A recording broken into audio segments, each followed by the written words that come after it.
Hey, it's David from Road Bike Action, and this is the Supersix Evo SE.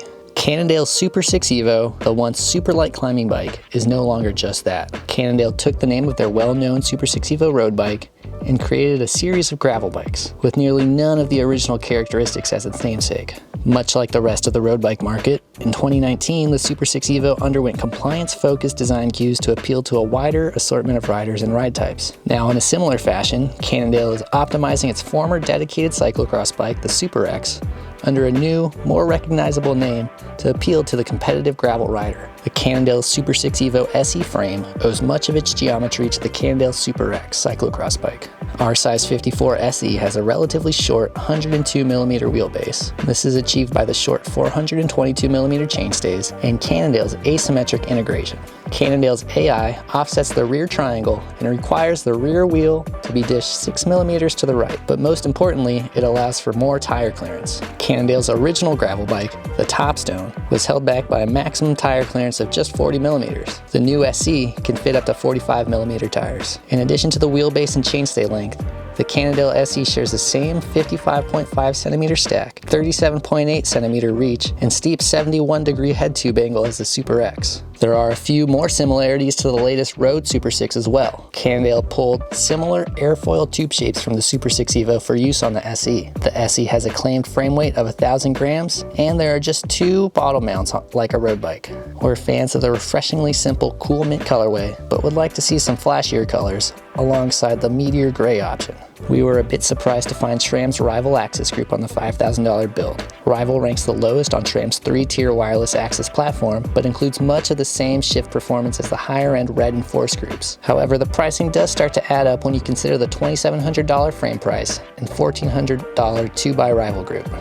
What sets Rival apart is its weight. It's nearly 1.5 pounds heavier than SRAM's top-tier Red AXS series. The SE's 4633 chainrings can be found in either of SRAM's other offerings. Our test bike hit the scales at a hefty 19.12 pounds, and the choice to use Rival left us wanting some weight savings, since Cannondale is marketing the SE as a gravel race bike. Positive in the Rival specs, the hard-to-find 1036 cassette. The size isn't offered in Red AXS, but is available in Force. We also prefer the minimalistic hood design. The hoods lack the ports for satellite shifters, making it significantly smaller and easier to wrap one's hands around. A pair of DT Swiss CR 1600 tubeless ready rims are laced with 24 DT Swiss Aero Comp straight pull spokes, 2 DT Swiss 350 hubs. The rear wheel is offset to account for the 6mm asymmetric integration mentioned earlier. This is a bit of a hindrance for anyone planning to swap wheels. In order to use another wheel set, it would require the same offset dishing. For most people, it's going to be a hurdle to jump through to build another set of wheels specifically for the SE.